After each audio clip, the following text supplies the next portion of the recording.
Welcome to Beyond the Box. Our guests are insiders that are now out and on our side, dropping nuclear intel and breaking it down just for you. And now it's time to introduce our hosts, Brenda Lankridge and Suzanne Haunt.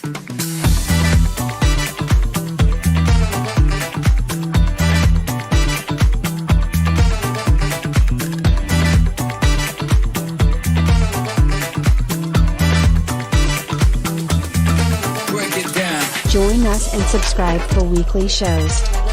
Beyond the Box begins now. Let's jump in.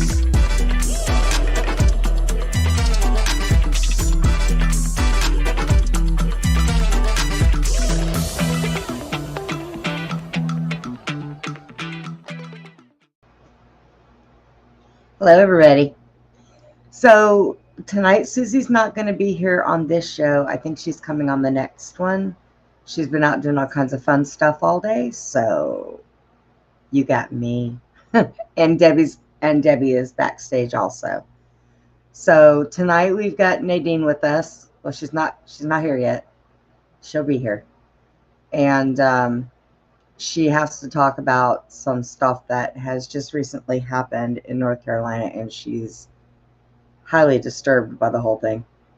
Personally, so am I. But so it should be good. And then at 8 o'clock, I'll have the regular show, and Michael Anthony will be on. So I hope you guys will enjoy. Oh, that's not Nadine. Okay. So first, I'm going to get out of the way our prayers. So, Father, I ask that you still help and encourage and strengthen the people in North Carolina and all over the world.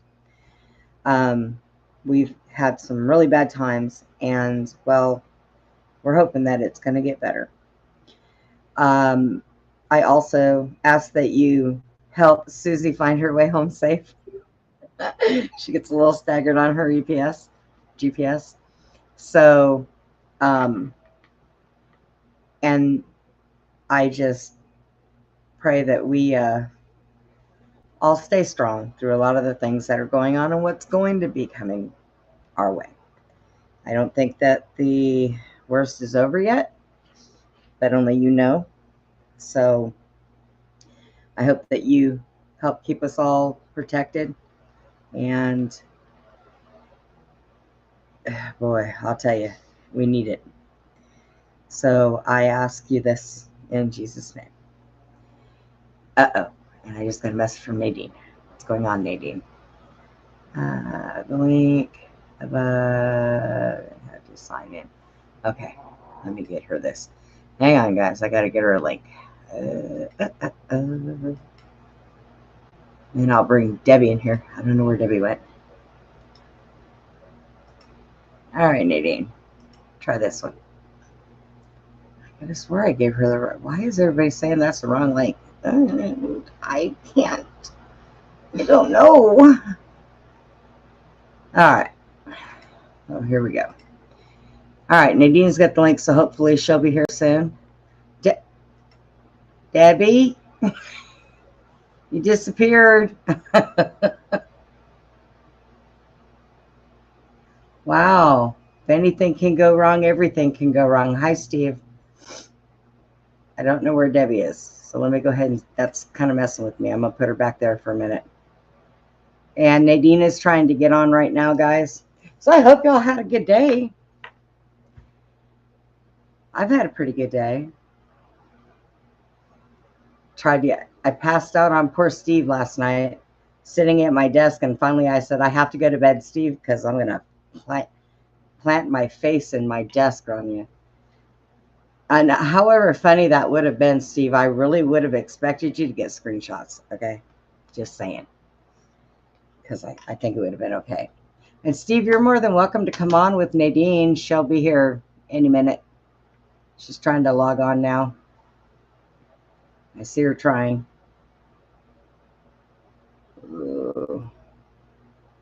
I don't know why this thing is so much different when you try to log on with your phones opposed to the computer. So it's just the weirdest thing ever. And Susie usually tells her, lets her know how to do it because Susie uses her phone, so makes it easy.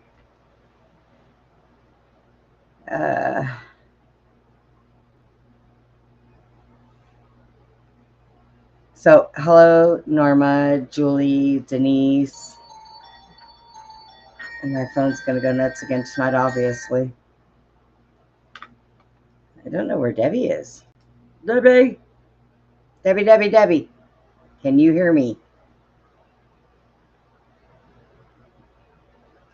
Oh, this is not going to be fun. I can tell already. Look at this.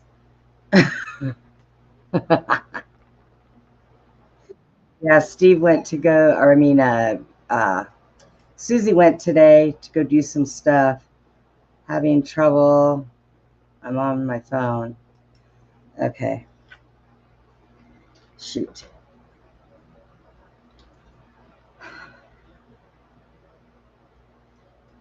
Hang on one second, guys. Let me get.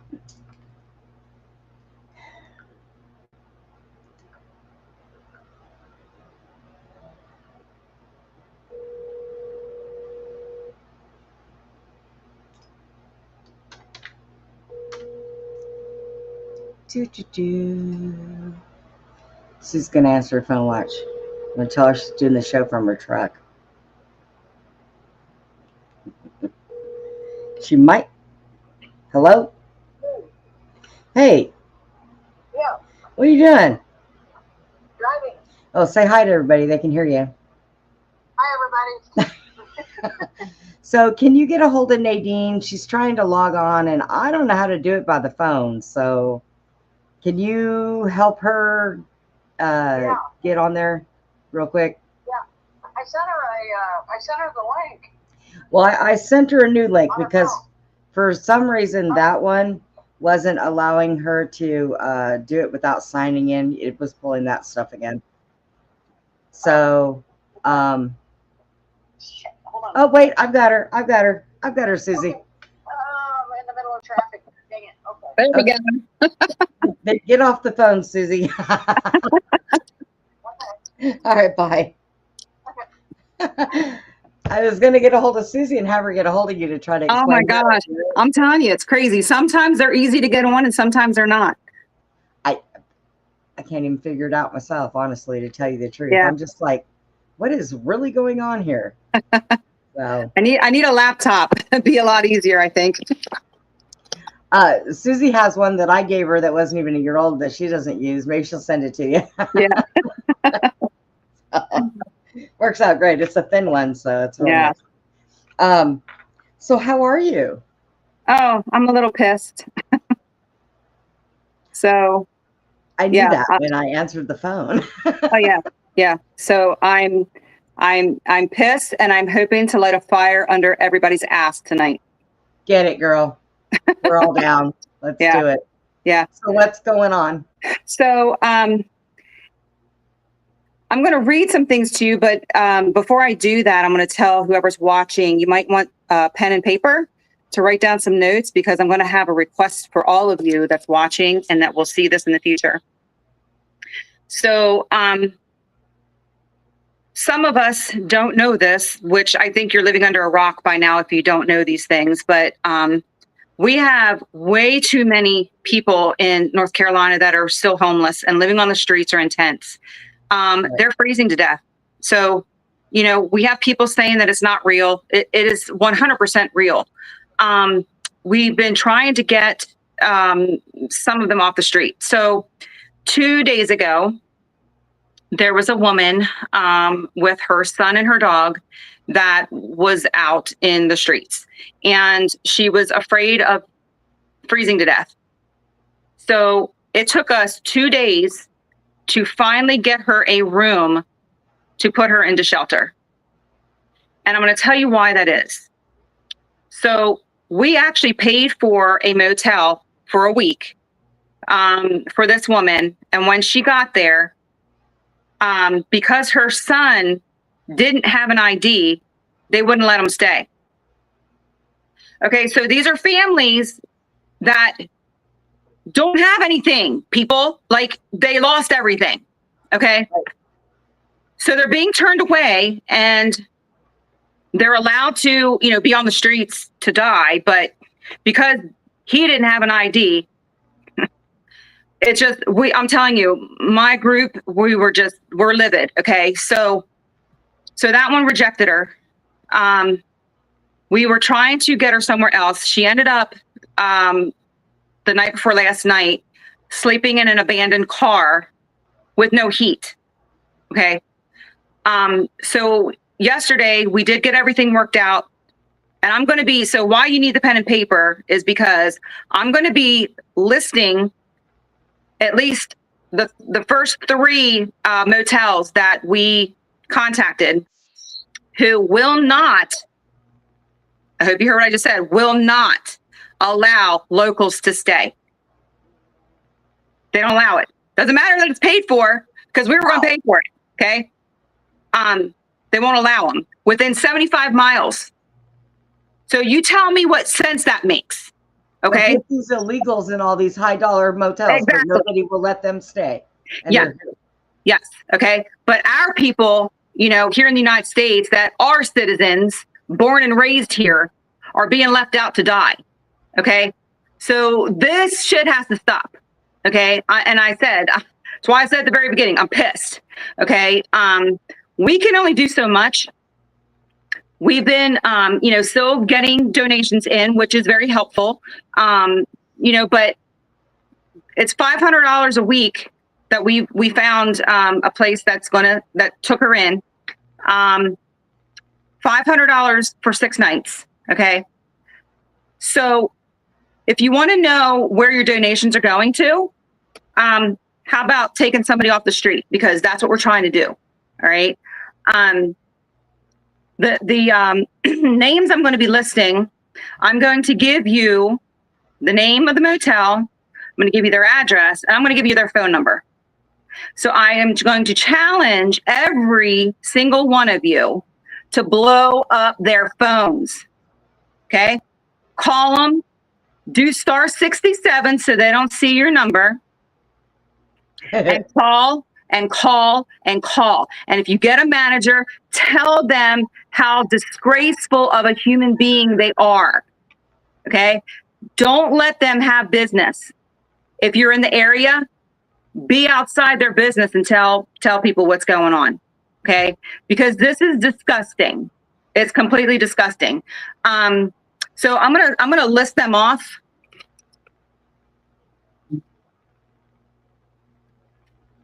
So the first one is, it's Extended Stay America, Asheville Tunnel Road. It's 6 Kenilworth. I can't even read my own writing. Oh my gosh. Knowles, Asheville, North Carolina, 28805. Their phone number is 828-253-3483. That was the one we paid for, and they would not allow them to stay, so they refunded our money. Okay. The next one, Quality Inn, 180 Tunnel Road in Asheville.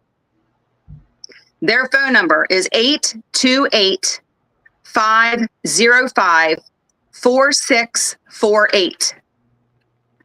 And the third one is Downtown Inn and Suites, 120 Patton Avenue in Asheville, 828-254-9661. So blow up their phones, people. Okay. We need to show these people who the bosses are. Okay. We need to stand up to companies like this. I don't know why they're turning locals away when it's being paid for. We're not asking for them to, give free rooms. So the only thing that I can guess is maybe they're being paid from our government to not let them stay. I don't know. Yeah. Or maybe FEMA went in there and had a talk with them again. That's what I'm saying. Like, I just don't understand I mean, I can get a room in my local area. Probably most of you can, unless you're in that area. I've never had a problem, you know? So I don't understand why this area is not allowing for up to 75 miles. I've never heard of that ever in my life. Okay. Now I'm going to tell you the place where we actually got the woman into. I spoke with the manager yesterday and made all the arrangements. The manager's name there is Chris. So if you can even go on and give him reviews of his kind heart, I hope you do so. Okay. Don't blow up their phone because they need the business. But it's the Red Roof Inn. It's 16 Cromwell Road in Asheville. Their phone number, if you need to send someone there, is 828-667-9803. That man worked with me and is doing a week for $500. The cheapest that I found. The other one was like, I think $640 that turned them away. So, you know, Wednesday night, there was a family of 3 that had died from being in the cold. Last night, there was a man that died. And I'm sure there's many, many others that we're just not hearing about. So for anybody to think that it's not true, you need to get your head out of something because it is. Okay. We have got to start being more vigilant and getting these people off the street. We need to start caring about these people. Okay. And anybody who's hearing me right now, who is okay with knowing that you've got Americans dying in the street, there's something wrong with you. I guess you're on the wrong show and watching the wrong people. Yeah. Because the people on these shows, I'm assuming are good-hearted, God-loving, you know, patriots. So we have to, you know, start donating, you know, to us. There's other organizations out there. If you don't want to donate to us, you can vet us. You can look at anything about any one of us. We are very transparent. Look into every single one of our team. None of us really care. Okay. We have nothing to hide. So I'm just saying that, you know, it's not okay for anyone that is hearing my voice right now or after this and watches it later. It is not okay for you to turn a blind eye.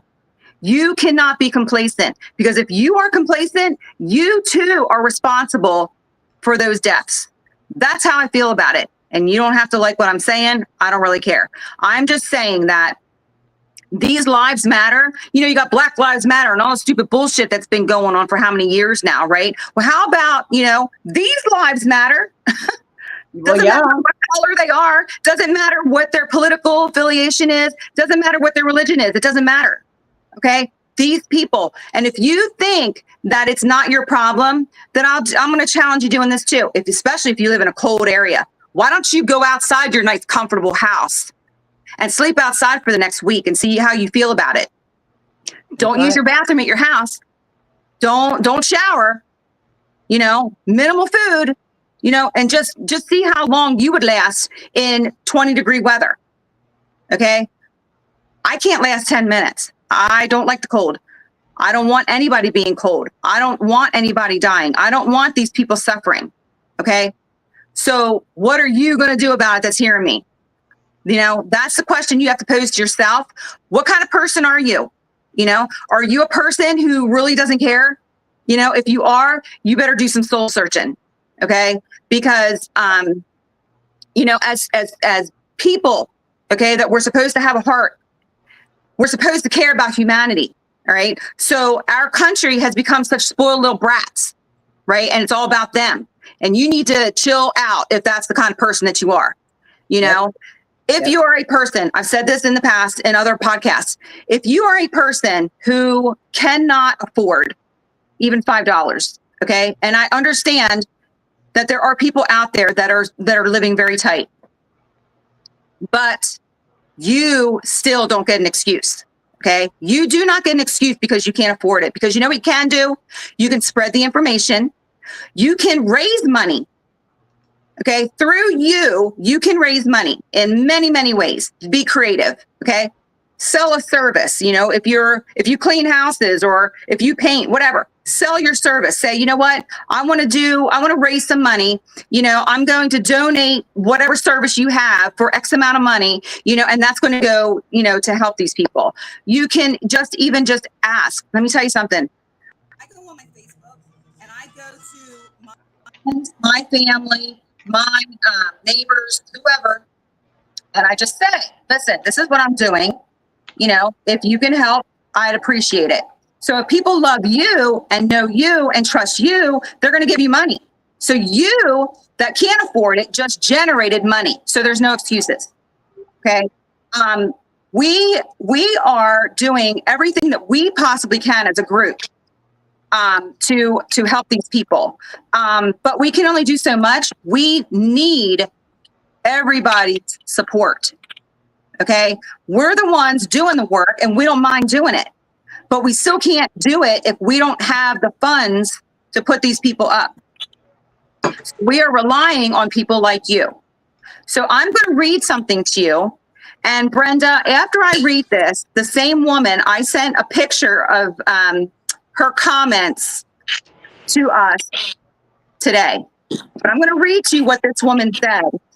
I believe she was answering my friend, one of our team members, Deirdre, when Deirdre, I think, pretty much was saying, like, we're going to help you. We're there. Okay.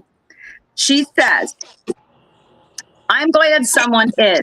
And from the bottom of my heart, thank you. Because it's been like this. It's unbelievable that people who find themselves on hard times and you try to climb out, it's impossible. Their answers in Asheville are, if you are homeless, you can stay that way, or you can go to jail. The places don't want to hire you because you're homeless and you can't get a place to clean up. Then if you do get lucky enough to get a job, the hotel won't rent to you because you have a Hope address. And if you possibly find one and then to take you, they want an outrageous deposit. And usually the places find an excuse to throw you out and keep your deposit.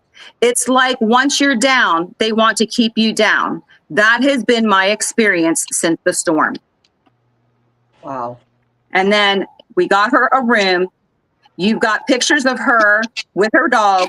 And then you've got her dog laying on the bed, all nice and comfy, finally warm. And then you have her comment to us after that. I do.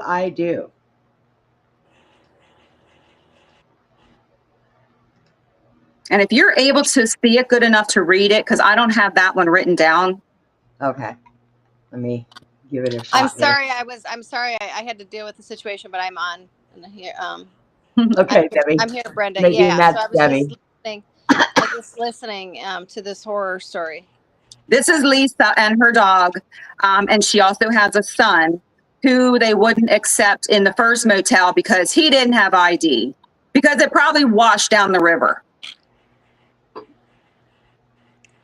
Okay. Are you ready? Yes. It says here, it was so nice to be able to be out of the cold and have a shower and to lay down and get some sleep. I get some sleep. I had to put it up. Lay down and get some sleep and not be freezing to death and worrying about who might be outside the tent. And is the police going to come and tell me to go or to go to jail? Thank you for everything. I think this is the first time I've gotten to sleep the whole night through without one of those things happening. God bless you all. It's still, the dog is still sleeping, LOL. And this is her and the dog, right? Yes. That's one of them. Okay. Yes. And then we have the other one of him. Look at the dog. The dog is still asleep on the bed. So that's where your money's going. People are asking us, well, how do we know where the money's going? Well, right there, you see. Yep. a cute little snuggly dog Yep. sleeping. And here's the thing, that wasn't even her dog. Okay. That dog found her, and she tried to find the owners and couldn't find them. And the sad thing is that dog's owners might not even be alive. True. And she could have gone into a shelter, but she will not leave that dog. That's the kind of heart she has. She's not going to leave that animal like it doesn't matter. Why are we leaving people like they don't matter? Right. It has to stop. I think that when people don't go through any kind of tragedy, they think they're complacent. Yes. You know? But then when it happens to them, oh God, I They need some want help. everybody to step up when it happens to them. Yes. Yeah. And it's wrong. It is. And the thing is you as an individual person, you need to say to yourself, well, what would I want done if it was me? Wouldn't you want the country to rally around you? Right. I mean, just imagine, Christmas is coming. Where's the Christmas spirit? You don't care that not only have these families literally lost everything, many of them have lost family members, friends, their pets, all their belongings. Now they're in the cold. Now they don't get to eat. They have to fight for food somewhere, find it like scavengers, and that's okay. And that's what I'm saying. If anybody hearing me can turn away and not do something to either do a donation or raise money to do a donation to help these people, then you better check your soul. Okay. You better pray that things don't come back to you. This is not right. You're with what organization, Nadine? We are the FQXHOLE Foundation. Okay. And it's spelled FQXHOLE Foundation. Okay. Yep. And you can find us on Facebook. You can see all the things that we're doing. We're very transparent. We have a lot of things to upload because I'll tell you about the weekend that we just had. It was a great weekend as far as giving. It was heart-wrenching, but it was still, a good weekend. But but you can also find us on the FQXHOLEFoundation.org. And there's a donation button right as soon as you get on, you'll see it. But this weekend, to kind of put things in a little happier way, before I went down last Friday, I was there from Friday to Wednesday with my crew. You have that picture of all of us that were sharing a house together, Brenda. Yep. So we were down there and we were able, remember the number that I'm about to tell you, because it just happened to be this way and we just had to die laughing. We had enough money to give $800 per family for 17 families. Wow. So 17 is funny because of Q. Yeah. Mm-hmm. Yeah. It's just the way it worked out. But yeah, so we hand delivered most of them. Some of them weren't home, so we had to leave with somebody else to get to them. But and the thing is these people didn't even know it was coming. So $13,600 we gave out over the weekend. Wow. Initially. But then my friend and her husband, Nancy and Paul Hudson, when Tuesday, I think it was, Jeff and I had to finally, since we were actually physically together, we went to open the bank account for the FQXHOLE Foundation. And so the area where we were going, my friend lives there. And so her and her husband met us for lunch. And then they gave $500. She decided to come back to the Airbnb with us. So we got to spend some time together. On our way back, we stopped at the Double Island Fire Department. The fire chief there is amazing.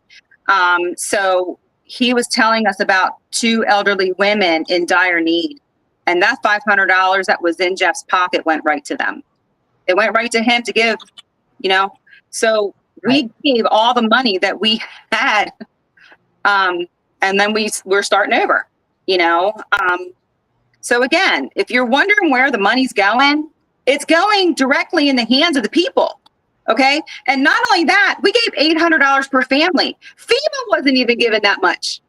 Right. If they were even giving it to you at all, they were denying many, many people. And there are no strings attached with us. Okay. We gave it from our hearts because of people out there who cared enough to donate money to us and trusting us that it's going to get into those hands. And that's exactly where it's going. Wow. Thank you so much for what you're doing. Yeah, I mean, this is, yeah, I've heard the stories and about these people freezing, and I mean, it's unbelievable. And there's no community centers or anything that can provide them heat or like provide maybe a generators or anything like that. So Or are they like in a certain area where like maybe like a small heating way, someplace where like you know, they could go and warm up or something? So I know they were. So the last time I was down, the Bulletin Community Center had like loads of supplies. The Chinook helicopters were coming in with generators and things, but they've been given out. Okay, heaters, things like that. So not everybody has access to these things. Some people don't even have, like this woman doesn't even have a car. Okay, so how are they even going to go get this stuff? You know, there's not enough volunteers to make sure that these people are being taken care of. You know, so that's part of the problem.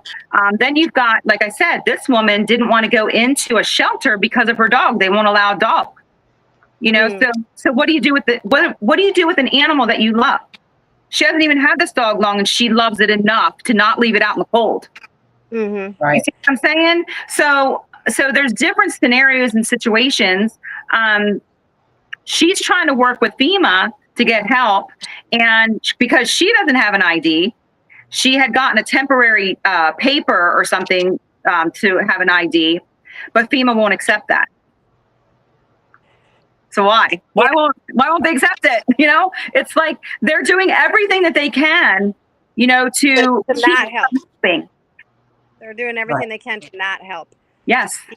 Yeah. I was in that. I don't know if you remember, but I was living in Texas in 2021 when there was that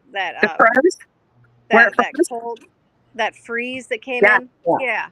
Mm-hmm. I was living a little bit south of San Antonio, and we had frozen pipes and everything that happened, and so we didn't have water in this little trailer park I was at for about a week, and a bunch of businesses got some damage, and they were shut down because we had no electricity for about a week. And all kinds of people applied for, you know, some kind of, you know, because it was a natural disaster. Mm-hmm. You know, all kinds of people applied for assistance, and not one single person got anything that I know of. Right. Well, I will tell you this. Yeah, in Texas. Because I think it was I'm like on a whole grid situation or something. Yes. And because I'm on SSI, okay, I get a little bit of help from the government with food stamps. But let me tell you, when that happened, I have an awesome refrigerator. We opened the top fridge. It was the same temperature in the house as it was in my fridge. So we didn't lose nothing but a gallon of milk. We didn't open my freezer stayed shut for 7 days. I didn't lose one thing. So they called me and they said, we're doing a thing to see how much you lost so we can replace it. And I said, well, you might as well save that for somebody who needs it, because I didn't lose anything but a gallon of milk. Right. You know, Oh, that's great. I slept in my car for a week because I'm on 2 blood thinners. And we had no electricity. It was so cold in the house. The only way to get heat was I stayed in my car for 7 days and let my car run with the heat just to keep me warm. That's what I had to do. That was horrible. So these people here, you know, they're out there now. It's been, how long has it been this cold, Nadine? Oh my gosh. Well, we were down there Friday. And before that, so at least a week. And that's why I think, if you don't think it's a big deal, why don't you go outside and stay outside for a week in these temperatures? See how long you last. And if you don't like it, then maybe you should do something about it for these people. It just blows my mind, that people just walk away and act like it's somebody else's problem. Yeah. And all I want to say is, I don't want to be you when God says to you, well, how come you didn't do anything? Well, you heard somebody telling you. Why'd you walk away? I don't want to be you. I wouldn't want to be you at all. Yeah. Right. Yeah. No, There's a thing ridiculous. called karma. Exactly. Yeah. Yeah. I hopefully the new administration can like reassess these funds that FEMA has, because they're not using them appropriately, clearly. Right. But these people can't wait that long. Oh, Yeah. no. Exactly. So, I mean, we keep getting these stories brought to us. And again, like I said, we can only do so much. I don't have a lot of money. None of our crew has a lot of money. We are stretching our money because we're traveling down there and trying to help. And that's an expense on us, all this traveling and gas and eating while you're down there and everything. Okay. So that's coming out of our pockets, and so to help, these people, we need you. We need all of you, we're willing to put the time in. We're willing to do the traveling. We're willing to drive. My friend Jeff, the one who founded FQXHOLE, last night, okay, he has been away from his family for like 2 months because he was in Bouladine for 6 weeks, him and his wife, every day. They stayed there. And from morning till night, they busted their asses helping people. Okay. That's what they were doing. When he finally went home to destruction. Okay. Because he has 40 acres of land that he wanted to use for veterans, that his land is completely destroyed. He needs loggers to come in now to fix his land. Okay. He still put that aside to help other people. So yesterday, when we were having issues with payments to the manager, he was going to drive 3 hours last night to get the money into his hands so that woman can be in a room. Wow. And he still had to then go home, pack, and finally today, he is with his family and his grandchildren that he has not seen for 2 months. That's the sacrifice that's happening with our group. I don't know about other people and their situations, but I'm just telling you that we aren't in this, to line our pockets.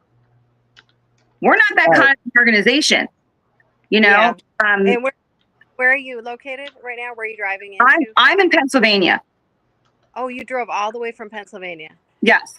Wow. Yeah. Okay. Yeah. We had a part of our group, the picture that you have there, Brenda. Yeah, which one? Of all of us out there. So we've represented New York, Pennsylvania, Virginia, Georgia, Alabama, and Texas. Okay. I'm going to bring up this one. It's the one with the sign, correct? Yes. Okay. And then when my friend got there on Tuesday, she's from Tennessee. There's that one there. And then what other pictures did you want me to bring up? I'm trying to think what I sent you. I have. You can pull up Santa. I was gonna say I have a Santa. Wait. Yes. Yeah, this one. So that was even a really cool story. So Deirdre, that's in the picture to my right, she had found a woman on her way to the Airbnb who was on a page saying there's like different pages where people can say what they need, And this mom, all she was asking for was a Christmas tree and ornaments. She said her children already knew that they weren't going to get presents this year, but she at least wanted the Christmas spirit for her children. Okay. So we decided, she was like an extra person. So we decided to go shopping we found out that she actually had a tree. By the time we started shopping, she did have a tree. So we got ornaments and we got stockings. We got a tree topper. We got some candy to put in the stockings. We went to one of the distribution centers, grabbed all kinds of food and medical supplies and toiletries, anything that we knew would be useful. Dog food, because she had dogs. So we got all of that stuff. And then we ended up with like $625 in cash to give to her. Okay. Oh, wow. So that picture you have also of all of us at the Christmas tree.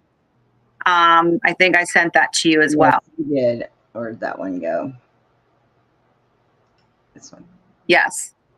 So that's Tiffany and her 2 children. She has a third, but he wasn't home. He's a teenager. These children are the dearest kids. They were so grateful. They were so respectful, so understanding, very giving. They gave, so Deirdre's little girl is in the picture. She's 16 months old. Her name's Evelyn. The little girl gave her one of her stuffed animals, and she had a brand new blanket. I don't know where she got it from. And she gave it to her. And Deirdre didn't want to take it from her. And the mom said, no, she really wants her to have it. So she took it. They had candy chocolate reindeer that they had for us that we didn't want to take. And they were like, no, we knew you were coming. We wanted you to have this, Oh, wow.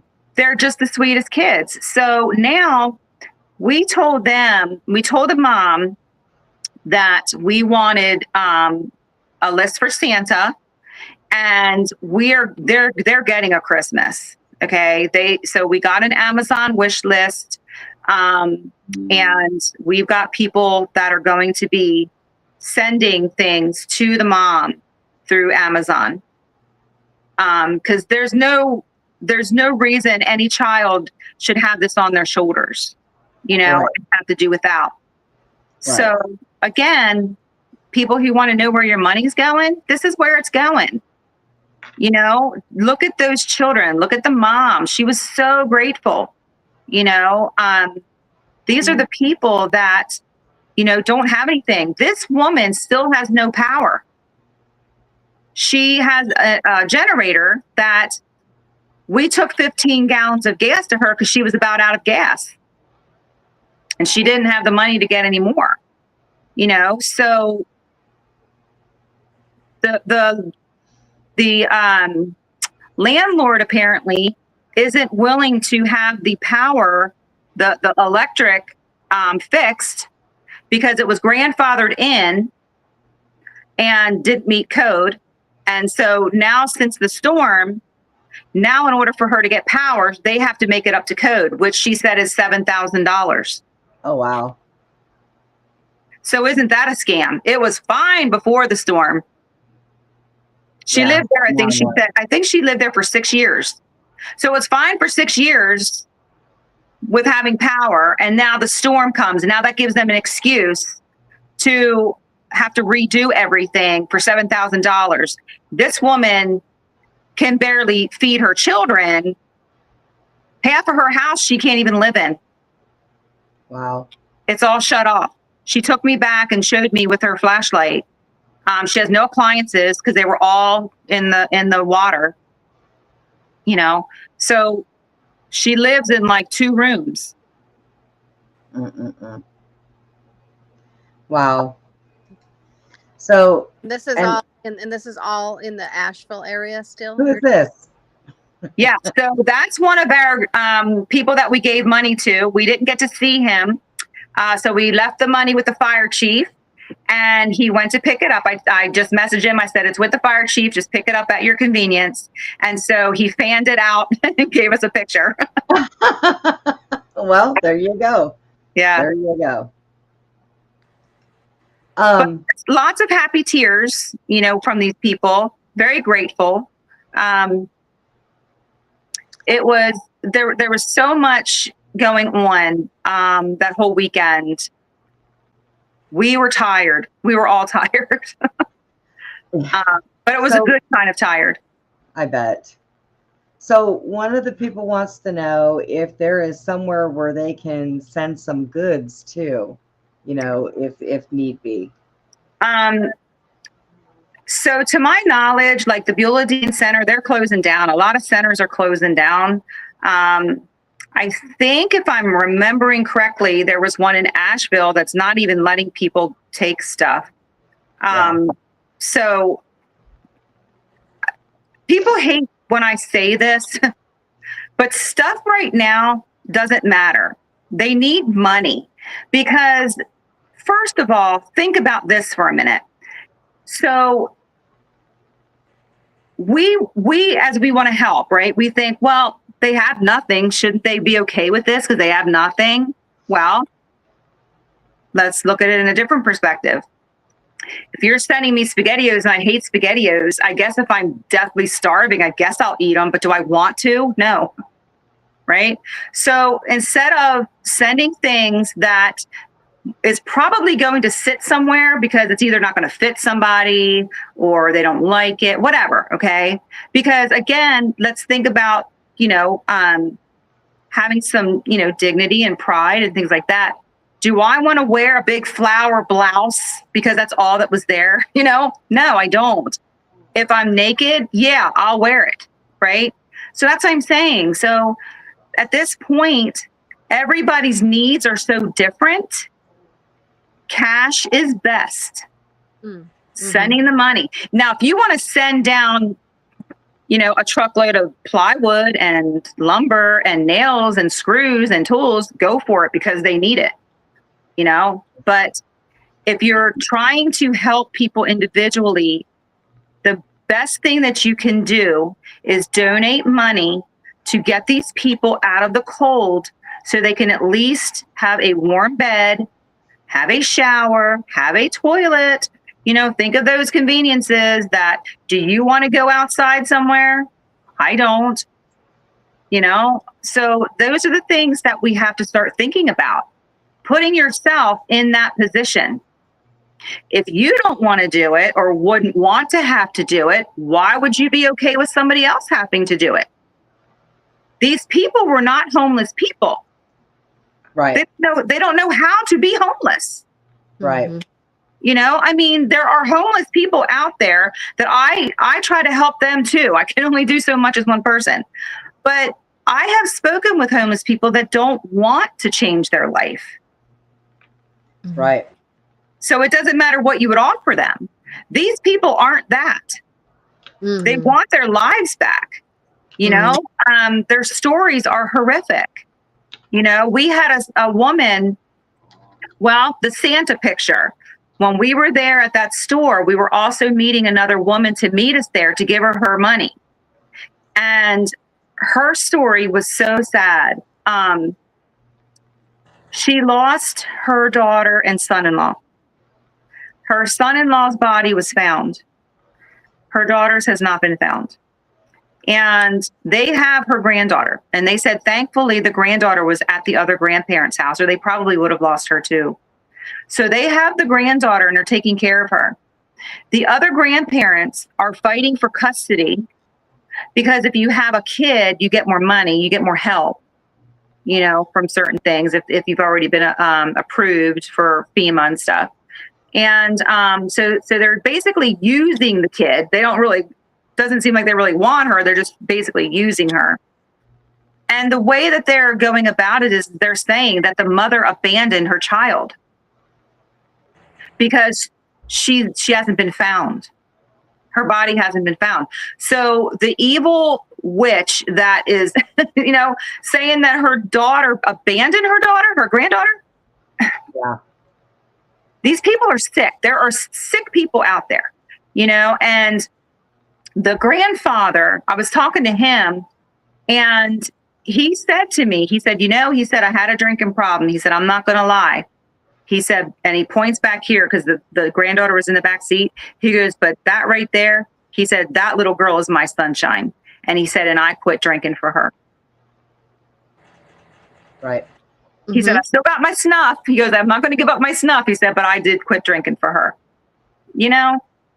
and it's just, they lost everything. And the thing is with their story too, they have a camper on her uncle's land that has been in the family for 65 years.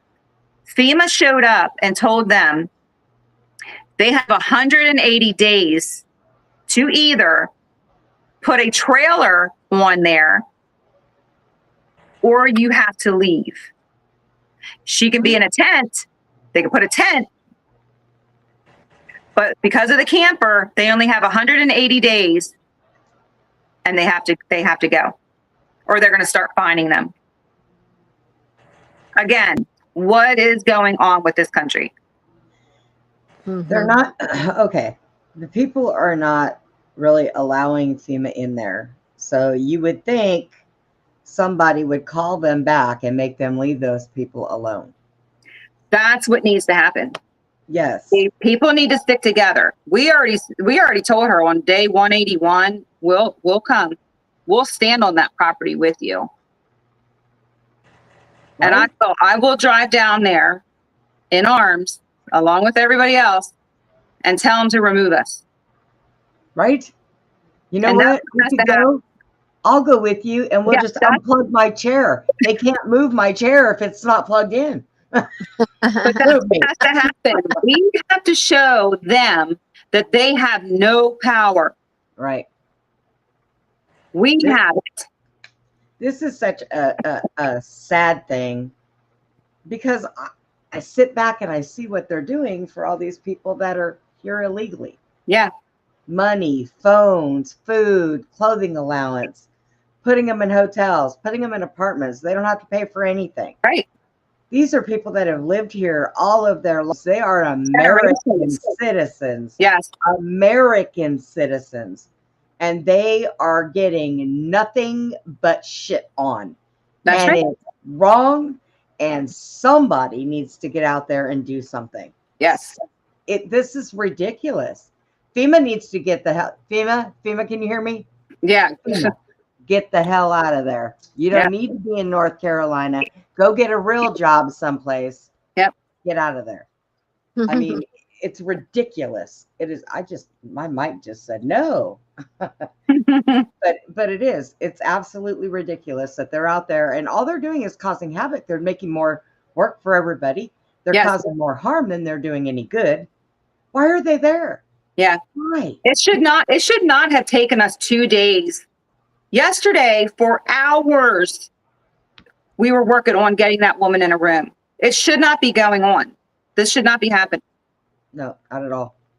And when I saw one video when it first happened, or like a week after or something, and some people were trying to get supplies, and the roads were like you couldn't even. They're perfect. Yeah. Are they any better now? Some are a little bit better, but there's so much damage. I mean, even the Airbnb where we stayed, it was not fun getting up and down property because the road had been all washed away and all big gullies and it was a challenge to get up and down. Yeah, that's what that was showing in his video. It was we can't even get here. And then GPS, they were trying to get right into Asheville, and GPS was taking them on this like wild goose chase. And that's because roads are destroyed and closed. You can't get through. Yeah. So it takes you like way around. So it's like, it might take you an hour to get around when it would have taken you 10 minutes if you got straight through. Oh yeah, because you can't go straight through because it's wild. Okay, right. Yeah. Bridges are down. Yeah, there's so much destruction. Yeah. So, Nadine, let me ask, has anybody tried to get a hold of the governor? So in the last video, a friend of mine that was with me, that's in the picture, her name's Jenny. She like put this little note, in front of me while we were on with SG. And she had said that. She said, for people, you don't have to be in the state, be out of state. Who cares where you're from? Call that governor and demand that they help these people. I mean, at least Because get a again, hold of the just hit governor. them too. At It's their least, phones. yes, but at least get a hold of the governor. And you know what? The biggest thing he could probably do: get rid of FEMA. Get Yeah. them out of there. Call them off. Send your dogs home. Yep. Because it's going to end up being, eventually, if they don't stop, it's going to be a bigger conflict than it should be. It is. Yeah. And because I think people are going to get enough. Yeah. And that must be what they want. They must want bloodshed. And everybody is trying to do the right thing for all of them. And they're trying to, make a difference and help these people out. And they're out there, these people that have lost nothing, and they're still helping each other. Yeah. Last night, we got a $200 donation from Australia. Way to go, Australia. So, if somebody in Australia can donate, I think you can too. Anybody hearing me? You can too. Find a way. Find a way. This is just. Do they have, well, I've heard that, they don't even have plans on trying to rebuild. Well, they don't want them to rebuild. Yeah. There's not even plans on trying to rebuild. They just, so, there's nowhere. So it's almost like these people really just need to be relocated, because it doesn't sound like that. But that's what they want. And those people should not give up their property. They should not. No. Oh yeah, because that's their property. Right. Yeah. They have to stay and fight, because Deirdre was told by locals that children are even raised knowing that our government wants that land. They know it. And that's why the people in the Appalachians don't bother with government. They don't want anything from you. They stay quiet. They do their own thing, so they just want to live peaceful lives. And, if one town does this, Debbie, if one town relocates, moves away, then that gives our government the authority to say, well, if it worked there, let's see if we can. It's a domino effect. Oh yeah. It would be a domino effect. Yeah. Yeah. Well, I totally forgot. It's like, well, yeah, it's their property. It's not like they're on their property. Right. Yeah. Right. I forgot that part. Yeah. And the last I knew, I thought we were free people. Are we supposed to be free? I don't know. I thought that was, the concept of America. Yeah. So if I want to live in a tent on my property, I should be allowed to. If I want to live in a tiny house, if I want to live in a camper or a trailer or $1 million house or a $5 million house, I should be able to live the way that I choose to live. I thought the funniest thing was when they said that the tiny homes that the Amish built, they weren't up to code. Oh, excuse me, because I'm here to tell you, when the Amish build something, not only is it up to code, but it'll last thousands of years. Yes. So whoever was the person that said this isn't up to code, they need a new job. Go back to school. Because if you don't know anything about the Amish building, you really need to go back to school. Yep. That is the best architecture people you will. Oh my gosh, yes. Find. If it was, oh yeah. Yeah. If I was them, if it was my property, I mean, I wouldn't want any police or FEMA anywhere near it. I would build walls. If you don't have a home anymore, I would try to build like a wall of some kind so they don't enter, because they just, harassing people in their tent, just try to build some kind of a structure to keep them away. I wonder if something can be done just to keep them from harassing the people in the middle of the teens would be good. That are living in tents. It's like, okay, can you let us just sleep? Our Second Amendment. Everything. No, our Second Amendment. That's what will work. Well, that's what they say. When our First Amendment does not work, that's what the Second Amendment is for. Exactly. And it's sad that it would have to come to that, because people don't want this fighting. People want to live a peaceful, prosperous life, which we have a right to. Yes, we do. We do. Absolutely. And it's You know, a lot of things, now maybe not everything, but a lot of things are done by design. And one of the main things that people have always wanted, I say people, I mean powers to be, is for America to become a third world country. Mhm. Now, the way they can make this become a third world country is number one, they can get us into some kind of a war. If we lose that war, we lose our Constitution. Mhm. Okay, go that way. Or number two, take away our Second Amendment, which is something they have been trying to do for decades. Mhm. Mm-hmm. And you have states like Tennessee, Texas. And don't come in here fooling with our Second Amendment. It will not end well. Well, And you got to think, even Pennsylvania. I think like every other person at least has weapons in Pennsylvania. All the hunters, yeah, they're proficient in multiple weapons. Mm-hmm. I mean, even here in my own household, right. I have, my husband and my youngest daughter that still lives at home. Um, they're proficient with a bow and crossbow, and so you've Mhm. got people all around that, if push comes to shove, there's going to be a lot of trouble. Mm-hmm. Yeah. Yep. Yeah. Yeah. And I think they misunderstood. They highly uh, miscalculated like how much people still have fight in them in Right. the country, and veterans, and I mean, we're trained military, and we know how to stuff. We've been to war, and you think we're not going to stand up and fight. Right. No, I and mean, I've said this before. When the whole 9/11 thing happened, everybody pitched in and helped. I went down there with my ex-husband with search and rescue.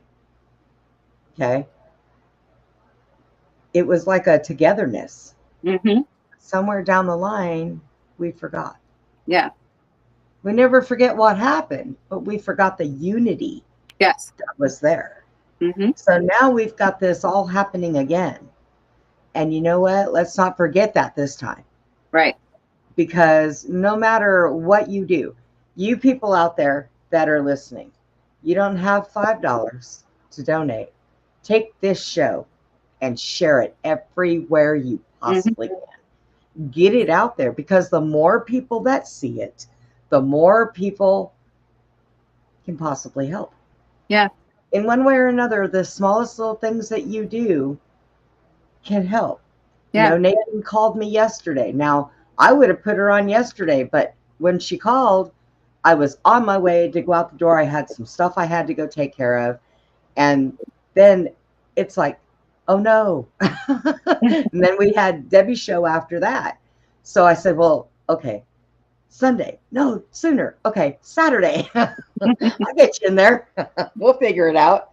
But every little itty bitty thing that you could do, believe it or not, I mean, if you don't work and you're getting disability and you're capable of doing things, get a hold of Nadine, get with some people, go down and help. Mm-hmm. Go help cook. Go help them go shopping. If you actually go and see it, it will change your life. Will change you. I bet it will. Because that's why, I think people are so easy to turn their heads, because even if they saw a picture or something, there's no words for what you see with your own eyes. You can't see the vastness when you're standing somewhere, and as far as you can see in all directions, it's just destroyed. And then you go to the next town and it's the same. And then you go 10 miles down the road and it's the same, and there's just people's belongings that are just everywhere. I took video in Swananoa. We stopped there. I think that was Monday.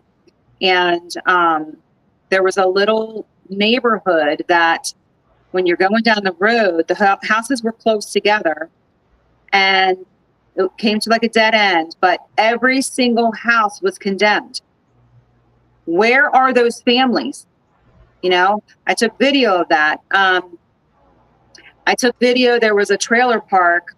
I don't know where the other trailers were. There was 2 there. So I don't know if they've already removed trailers or if they ended up down the river. I don't know, but there was only 2 there. They were all ripped open in different areas of the walls. So I put my phone inside and just videotaped around to see. And it's like, everything's just piled up. It's like somebody was just here a couple months ago, living their life, having their family, watching TV, eating dinner, you know, all the things you're doing right now. In your not comfortable home. And now all of their stuff is ruined. They have no home to go back to.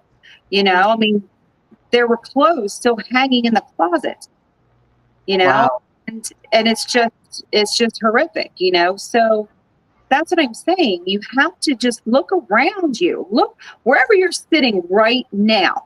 Where, I don't care if you're in an apartment, a trailer, a big house, I don't care.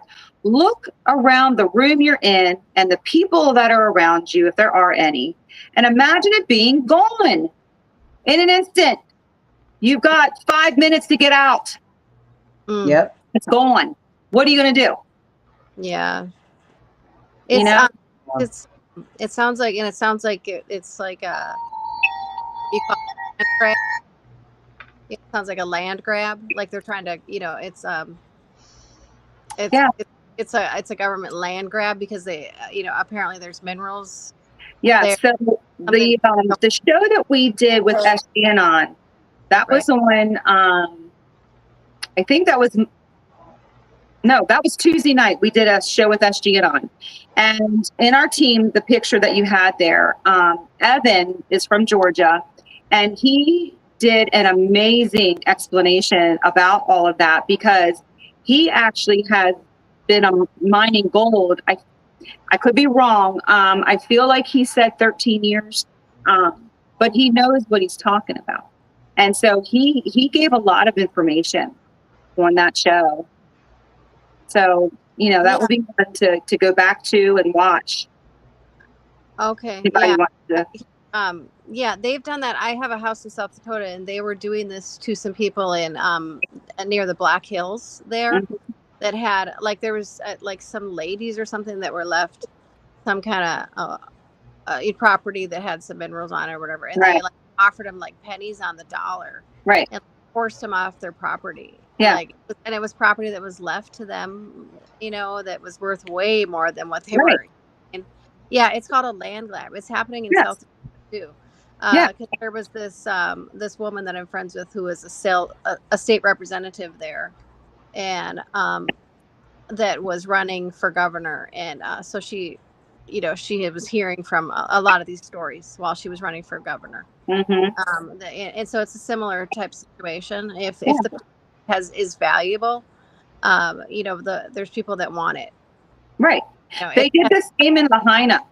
It's lithium. I think it's lithium in that they want. Well, so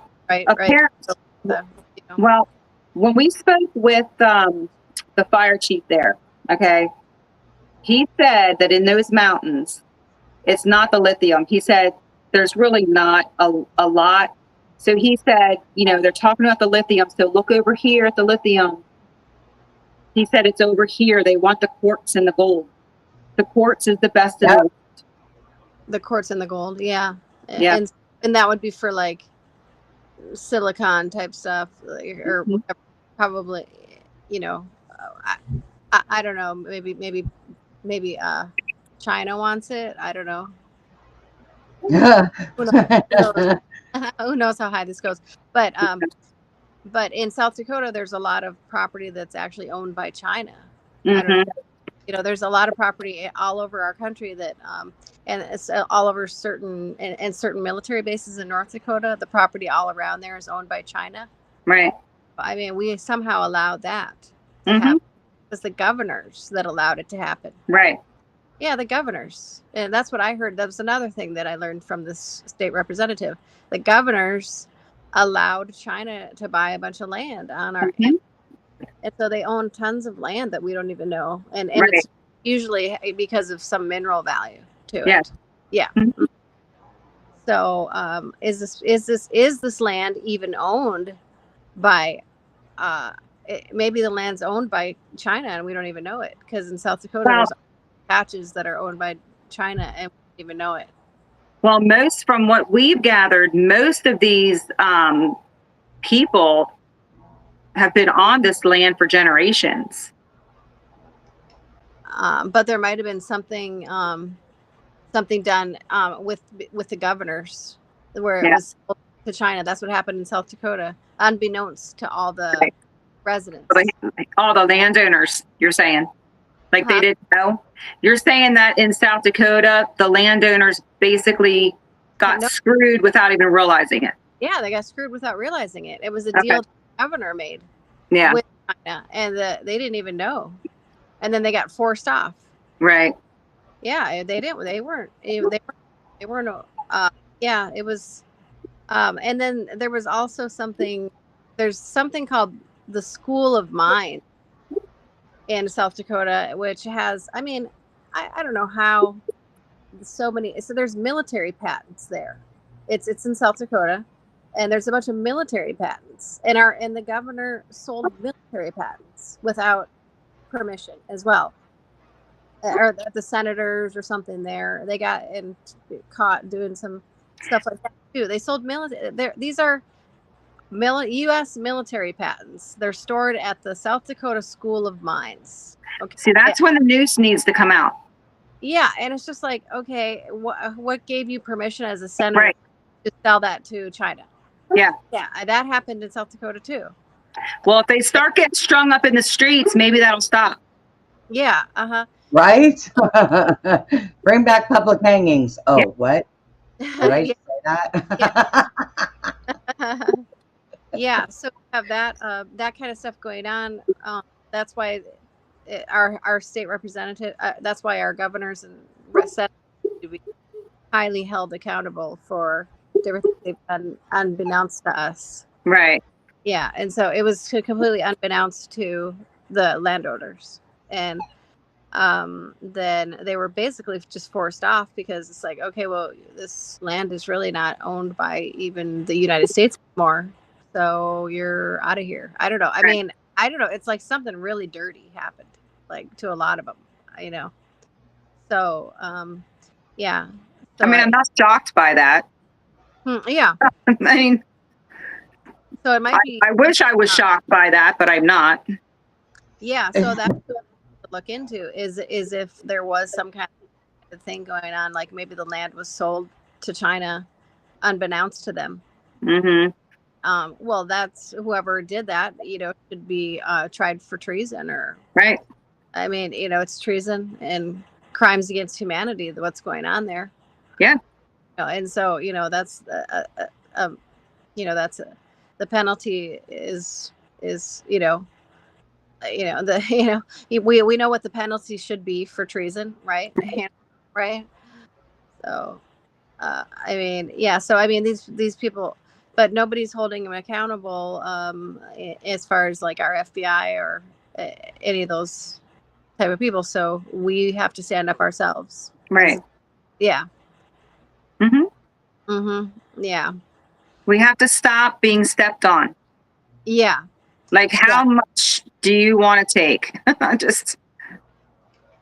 Yeah.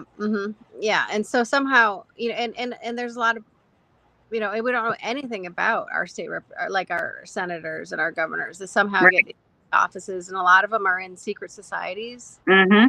You know, and we don't even, you know, and so when they're in these secret societies, they're actually taking orders from higher ups, you know, Right. and doing stuff not in our favor at all, you know. And so we got to get these people out of these positions of power. Like we have the situation in my county where I have my house out there, where I mean we just have like massive crimes going on in this one county, but the sheriff is a Mason, I guess. It was just really a corrupt sheriff, and But the problem is that he's, in cahoots with the attorney general and the, governor or whatever, or not, or like the, I'm That sorry, works. but the senator Mm-hmm. and everything. Can't get them out, Yeah. like they're all in cahoots, All right. You guys, I'm sorry. It's not that I haven't been paying attention. We have a problem in the chat, and I had to have somebody talk me into making mods out of some people. So, Denise, Stephen, play ball. You got it. So, and I've got to add Julie on there. But thank you, Stephen. Thank you. Thank you. Thank you. Take care of the problem, please. I can't stand that. I'm so glad that got straightened out. But yeah, there needs to be, and you know what? There needs to be more people involved higher up in the food chain. Mm-hmm.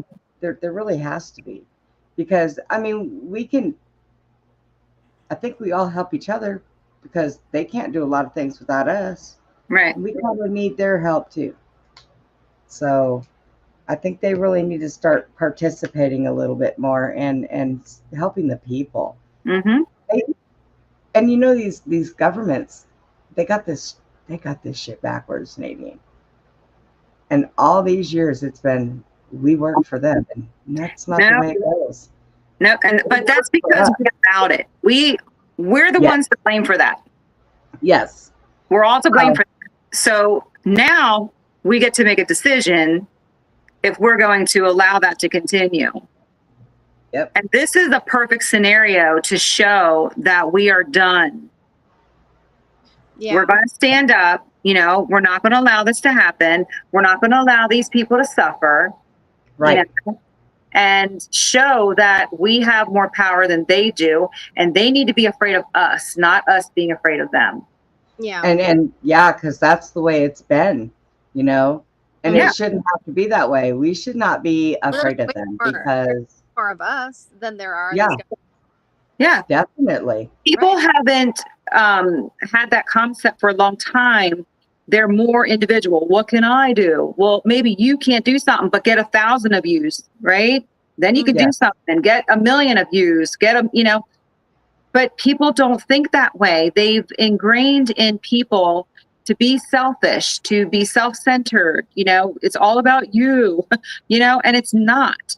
That's how we win. That is how they win, is when we are divided. Okay. They don't want us. That's why do you think that there's racism and all the bullshit that they always talk about? There really isn't. Okay. There's not as much as people want to try to think there is. Yeah. They do everything they can to divide us in a million different ways. Okay. And that's what we focus on, right? Oh, well, this and this and that. So we're divided. Okay. Put all that stupid crap aside and get back to what the core values are of who we are supposed to be as Americans. Not just Americans, but how about as God's people? How about just as people that love people? I don't care what country you're from, like just humanity. Why can't we get back to that? Yeah. You have to tell yourself, you have to retrain your brain. It's not just about me, and that God will, I could promise, because I've seen it so many times in my own life. I promise you, when you do for other people, it will come back to you tenfold. You will be taken care of. I don't worry about things. Sometimes it's like when I take a trip, I'm like, well, it's going to cost me something. I'll figure it out. You know what? Trip. I have a voice of reason that lives in this house with me. And every time I say, well, let's just go do this, we'll figure it out later. But we'll figure it out. Yeah. There's always got to be something that can happen in an instant. And if you're doing something that is right and righteous, that help is going to come from a way better place. You may not see it right away, but you're going to see it. It's going to happen. And this stuff here is so wrong. You know what? I honestly can tell you that I really, really wish that these people, in the long run, they get what they deserve. Mm-hmm. Because it's ridiculous what they're putting everybody through. Yeah. You know, you're right. Those people have lost everything. Some of them have lost their families. Mm-hmm. Then people may be out there looking for that kind dog that found that woman. Mm-hmm. Thank God the dog found that woman. Yeah. You know? So Yeah. I mean, this is just it's horrible the way that we're all treated. But yet, you know, we're what make them rich. You would think they would treat us a little bit better. No, Yeah. we've just been stupid. Yeah. I remember when I was It just little. comes back to that. We've just been stupid. We've been complacent ourselves. I know for, a lot of years I was complacent. I didn't watch the news. I didn't read the paper. I didn't even register to vote till Trump because I didn't want any part of it. I knew it was corrupt. I didn't think they were ever for the people, and I wanted no part of it. Okay. So I was part of the problem back then. I'm choosing not to be part of the problem anymore. I want to be a part of the solution. Right. So everybody out there, do you still want to be part of the problem or do you want to be part of the solution? You get to choose that. Right. We all get choices, make Yeah. a good one, make a good choice. Now's your time. This is your time in history to be on the right side of things, to change your heart, to stop being selfish and greedy and, not worrying about your, fellow man. And you can change that concept and I just trust what I'm saying. Your life will change. Your heart will change. You will start to see like more goodness coming around you. It's just the way the universe works. Yeah. It's just the way it works. There are a lot of people that don't believe it, but it does work that way. It does work that way. Yes. Yeah, it does. Yeah. Well, they act like they're in junior high bullies. Mhm. Some of our government officials and different, they act like this is some kind of a school game. No, these are people's lives. Yeah. And it's like they're completely out of perspective. Because they're so used to like bullying people or Right. abusing their authority. And they've completely lost perspective of what they are actually, the harm they're actually doing to others with their egos and arrogance. Right. That's what I've seen. I saw it in the military, and I saw it in, I see it with the different officials and stuff. It's just like you're so completely out of touch. Right. It's like you're so out of touch with your own arrogance is just blinding you as to what you're doing to others and how much, and you just don't get like how angry people are, right, and how much you're causing suffering, and it's not going to be allowed. Yeah, we just can't allow it because they won't stop. They won't stop if we don't stop them. Exactly. No, they won't. It's like they will. They just, I've seen it because I'm a whistleblower, and I've been fighting this for over 12 years. I've been fighting these same government type things because I lost my whole military career, and it was trying to over years having all kinds of issues with different things. And honestly, they just won't stop until we stop them. Right. They've gotten away with bullying people for so long. Yeah.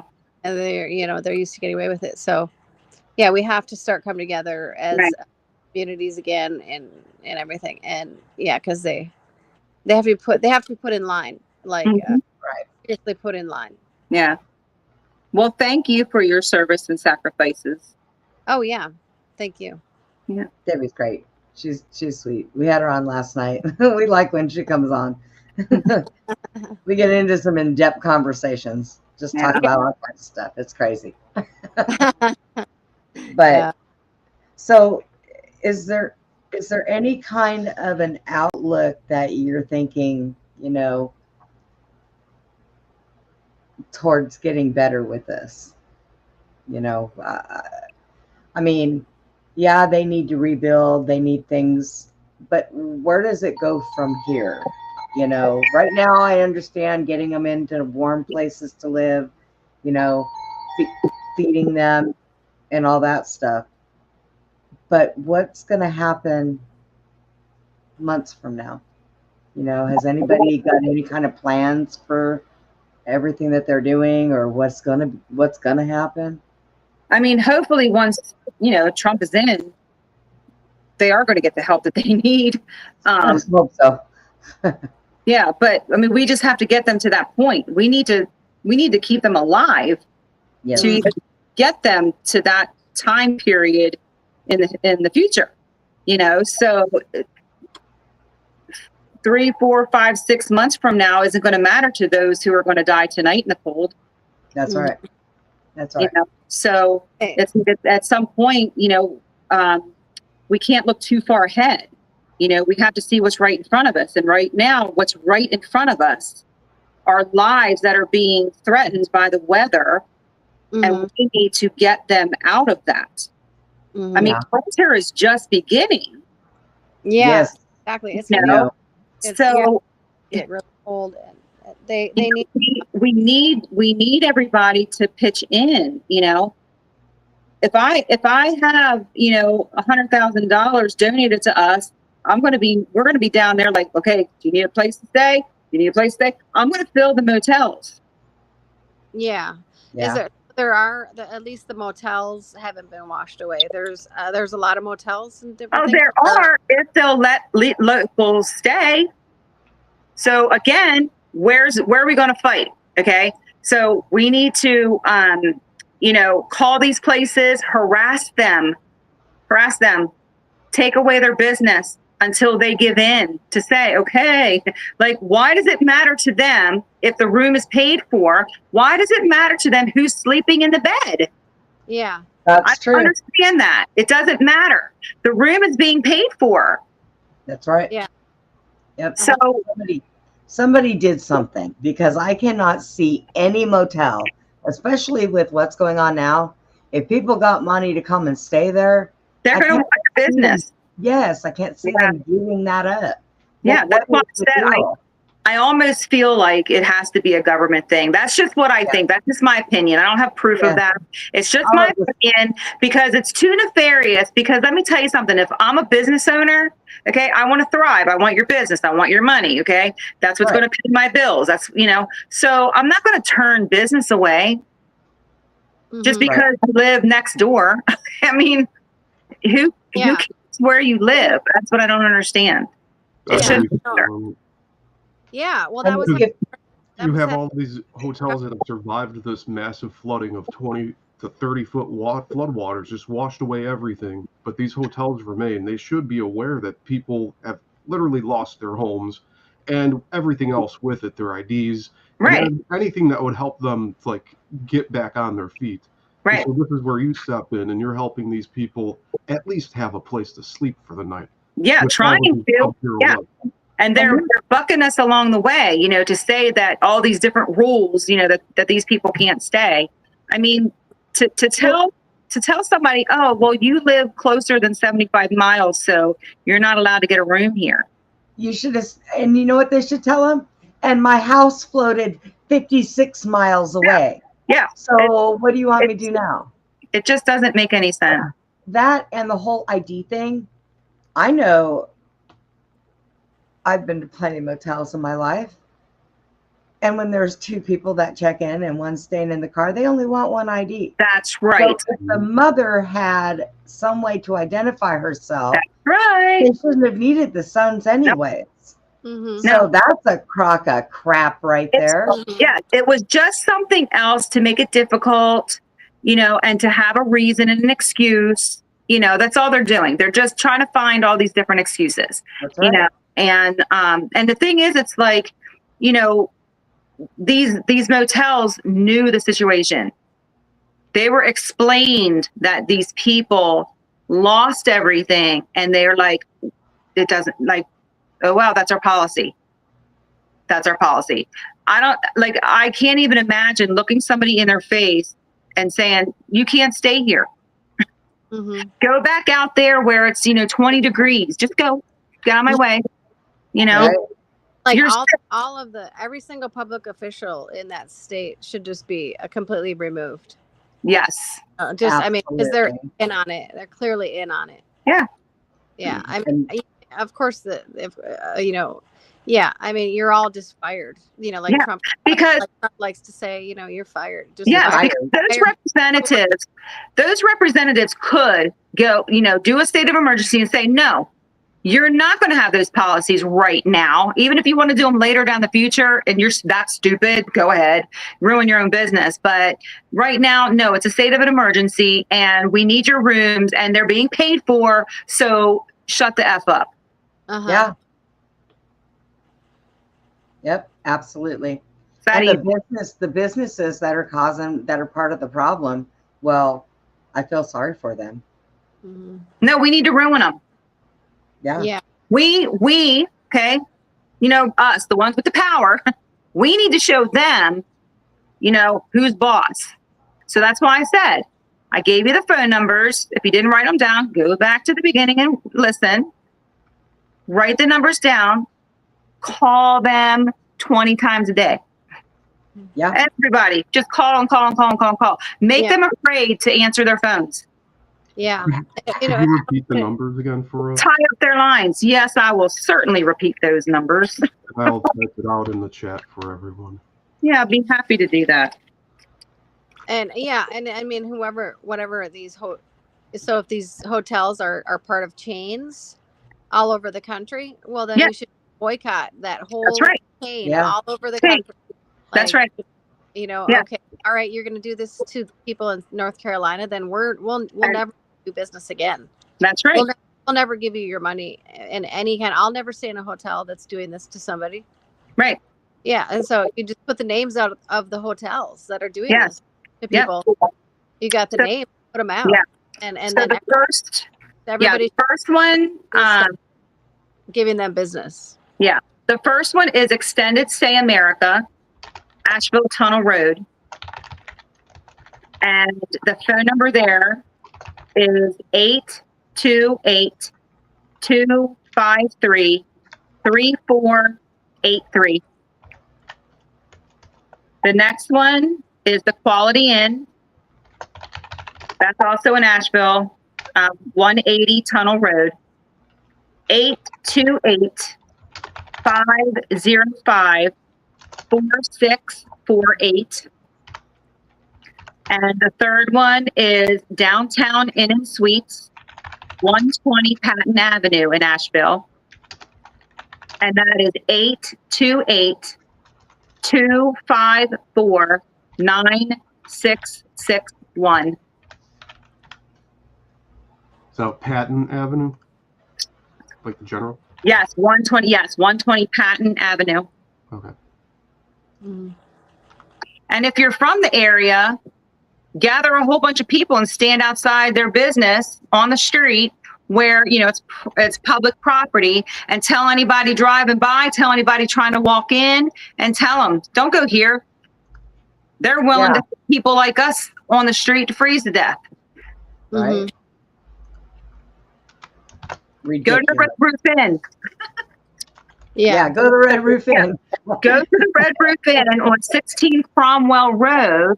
Okay, they'll let you stay. There's probably till they're full. Maybe they're the only. I mean, they're probably threatening them in some way to not allow people to stay there. Because they have an agenda. They want. They want people to move out of the area so they can. I would rather close my business and walk away than turn people away. Right. Yeah. But these business owners are giving in to these government threats, it sounds like. Yeah. Yeah. And so there's a lot of business owners that'll just give in. And, because they, believe me, they have ways of threatening them as well. So, they can threaten them with who knows what.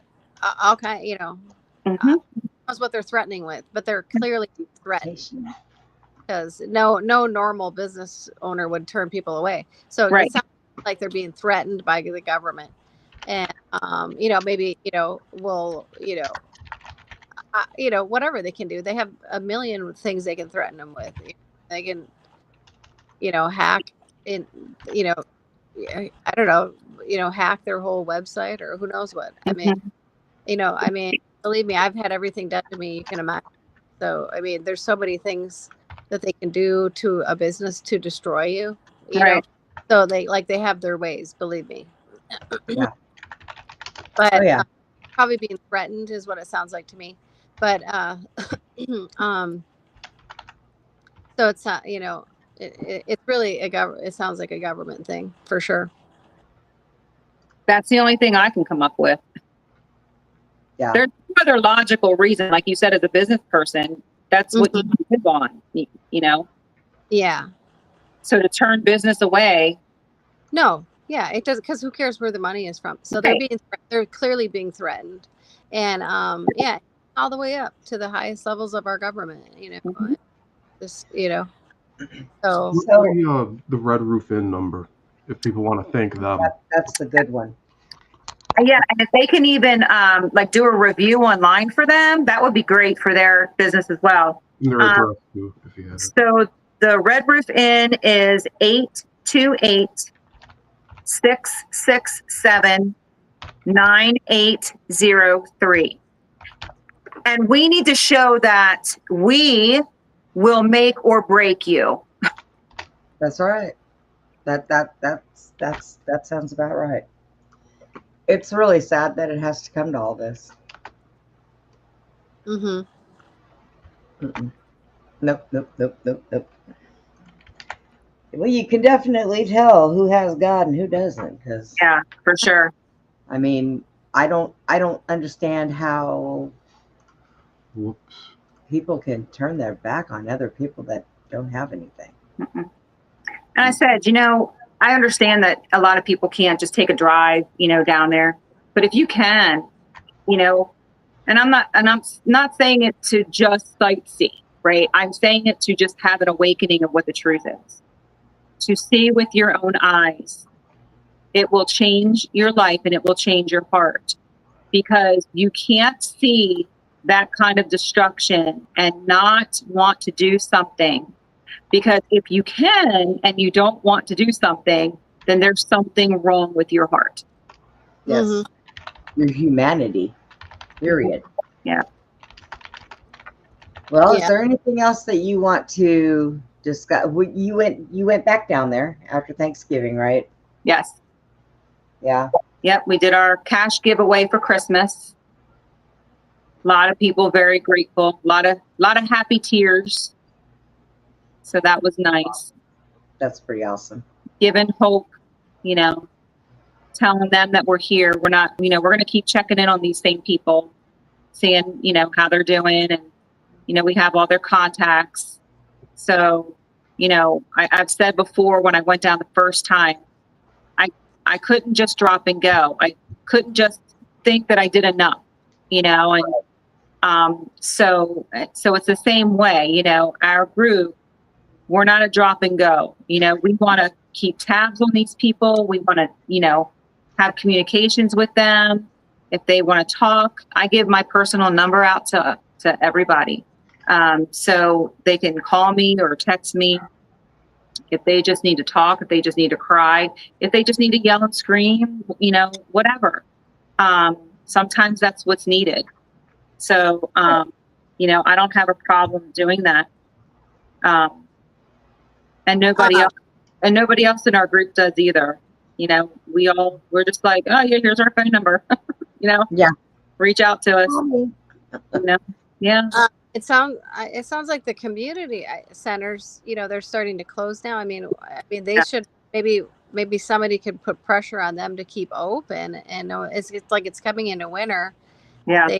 They need to be like, they're gonna need places to, if it gets too cold, like a warming house or something for them. If it gets too cold, at certain nights it might get too cold. Like maybe somebody can put some kind of pressure on the community centers to stay open. No, do not close. Yeah, I think part of the problem is volunteers. Okay. Also.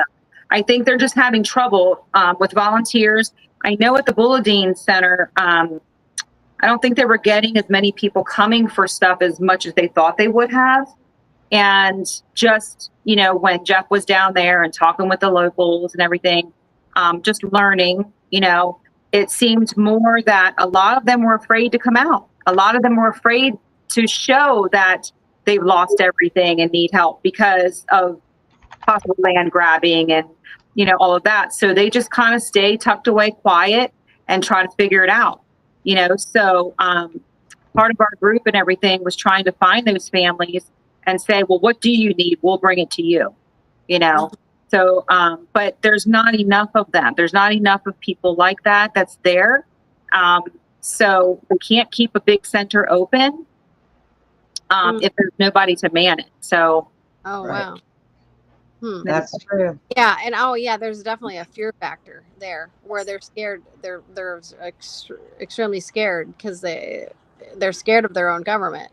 Yeah, they're afraid to go and like face to these places and get help. They're just trying to hide in the woods or something. Yeah, I know We've come across some blood-sucking vultures through this. So I'm just saying, there's people there that you think are good and helping, and they're blood-sucking vultures. Yep. So you have to even be aware of that, you know. So because of that, I understand why people are skeptical, you know. And, you know, here we are, just this other group that literally formed because of this, you know, because we wanted to help.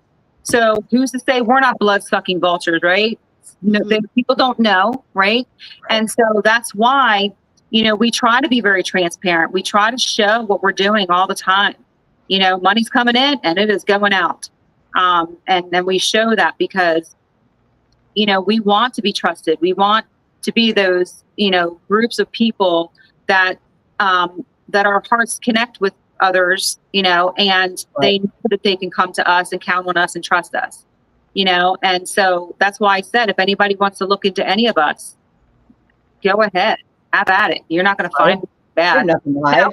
No, I have nothing to hide. None of us have anything to hide, you know. So just do your due diligence. If you are worried about where the money's going, if you donate to us, do your due diligence. Look into all of us. We're on the page, you know, our names, everything's on there. You can find us. We don't hide any information. So, you know, look into us first and then donate. That's what we need. We need you to donate. Donate, call those hotels. Yep. Put in calls to the governor out there and request that they remove FEMA ASAP. Yep. They need to get out of there. They are making things worse. Yes. And these people will feel better when they feel more secure. And having FEMA digging around out there is not going to do it. Because they know that they're up to no good. Yeah. No good. But share this information. You know, that's another thing. That's free. It doesn't even take long to hit a share button. You know, you have to share it because, you know, with SG, he put our video out Wednesday night at 9:00. In less than 24 hours, we got like around $6,000. Oh my gosh. So yesterday, we switched payment plan. So we still have the PayPal, but we switched to Square. So there's different options that's making it easier for people. So that's where I said, like, the man from Australia donated. But yesterday, because of people sharing and watching things like this, we got a $5,000 donation. We got a $2,000 donation. We got several $1,000 donations, multiple $500 donations. That's how important it is to share. You know, so those people may have seen it because somebody shared it, you know. So that's what I'm saying. It's like, just hit the share button and get it out there so people know who we are, you know, and what we're doing. I know that you gave me that thing for the donations, and I meant to bring them in, and I am so sorry. I meant to go in and redo what I had down here for the FQXHOLE Foundation. Is that on the FQXHOLE Foundation site? The new way to do that for the donations? Yeah. Yes. If you go to the FQXHOLEFoundation.org, there's, as soon as you open that up, there it says donate here or whatever. You just touch that button, that takes you right to donate. Okay, good.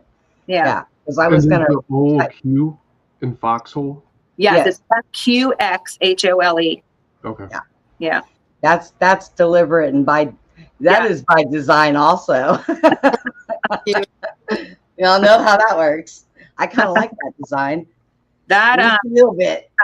So Jeff's the one that came up with that. Him and his brother came up with FQXHOLE Foundation, and he lost his brother in 2023 to cancer, and that was his mentor. So he, started a Telegram channel, a private channel. That was the FQXHOLE, and their philosophy was like in military. It's like surround yourself with those you want in your FQXHOLE. And so you only want good people around. You want people that you can rely on, so that's what it represents. The banner that we have was donated by Rick Smolk. He found us from SG, and he is doing all of our printing. He's donating all of our printing. He's been incredible. He's been such a blessing. The design, the actual logo, was designed by my friend Deanna. I knew her from high school, so she did a beautiful job. She did it in like 24 hours or something like crazy. It was like a day or two, when she finalized it. But we've had a lot of people, reaching out and helping us. Good. So go ahead and do a rundown for everybody, where to contact you, all this stuff, and we will get you out of here. All right. So so you can find us on Facebook. Now we apparently are shadow banned, so just be careful. It's just ridiculous. But so on Facebook, so you can see everything. It's the FQXHOLE Foundation on Facebook. Just don't forget the Q. And then our website is FQXHOLEFoundation.org. Okay. Nadine, thank you so much for coming. Thanks for having me. Oh, hey, anytime. And we still have to try to get you and Jeff on here. I know. Yeah. He's finally having a weekend with his family. That is deserving. Let him have it. Yeah, it is so deserving. We told him we will be fine without him. Turn your phone off. Yeah. I know, and you know what? I bet that is something hard for him to do. Yeah. So yeah, it's thanks great. Thanks for what you're doing, and thanks for having me on, Brenda. Thank you. No problem, Debbie. Okay. Thank you for coming back in. Okay. Yeah. All right. Okay. God bless you guys. You too. Nice Thank you. So do you have any other shows coming up where people can catch you? You going back on SGs? So yeah, we probably will. We just don't have a date. He's kind of, he's such a busy man. Yeah. Oh yeah. So sometimes it's like, like we were supposed to, I think, do it on Saturday night. He had to cancel, then we ended up doing it Tuesday night. But, so that's kind of a fly-by-night thing. It's like, oh, you got today? It's like, okay. So we don't usually always know in advance with him. I do have something tomorrow night that Deirdre she had messaged me, asked me if I would do another one, but I don't know what that one's called. Okay. So, but that'll be tomorrow. And then I do know that the Gracious 2 with Chad Gracie, I'll be doing a follow-up with them. I just don't have a date yet for them either. Okay. Well, I am glad that you came on and told us how it is. Yeah. Because just let him have it, girl. Go ahead and do it. I'm okay with that. More controversy sometimes. I think it's like, woo. Yeah. Get him. I appreciate the opportunity. And then here, guys, at 8 o'clock. So we got about an hour and 15 minutes. I've got Michael Anthony coming back, so I'm fixing to. He said, I'm going to behave myself so you don't get put in YouTube jail for a week again. I'm like, I know, right? But that's my buddy, man. We bounce stuff off of each other 4 o'clock in the morning. Hey, so yeah, but and again, thank you, and everybody, thank you for coming. We are going to go ahead and end this up so that Nadine can get back to doing her stuff. And we've got to get ourselves ready. Steve, I don't know, do you want to join me with Michael Anthony, Steve? Absolutely. Yeah. Okay. So and hopefully Susie will be in. She wanted to kind of rest up. If she's still tired, that's okay. But she had a busy day today. Her and Joel went out, Nadine, and they did some stuff with some horses for some competition thing. Oh, And she had to drive all the way out there, and they were there all day. I'm going to get down there sometime and visit her. Oh, it's fun. It's Yeah. good. I will eventually. Yeah, we've both been to Susie's Ranch. Yeah. I have to. I was there once to visit for a day, and then I went back and stayed a weekend, which I still think that we should just shove me underneath Susie's bed to sleep, because it would have been better than what I had to endure while I was there. But hey, it is what it is. But it's a quiet, relaxing place. I get out there, my allergies go away, and no headaches. The minute I go through Tyler and hit I-35, it's like, oh man, here we go. It's like, turn around, I'm going back. But everybody, thank you for coming. Catch our next show here in a little bit with Michael Anthony. And I am going to say we are going to call it. And everybody, you know the drill. Please be kind to one another. Y'all have a good night. Good night. Good night, Nadine.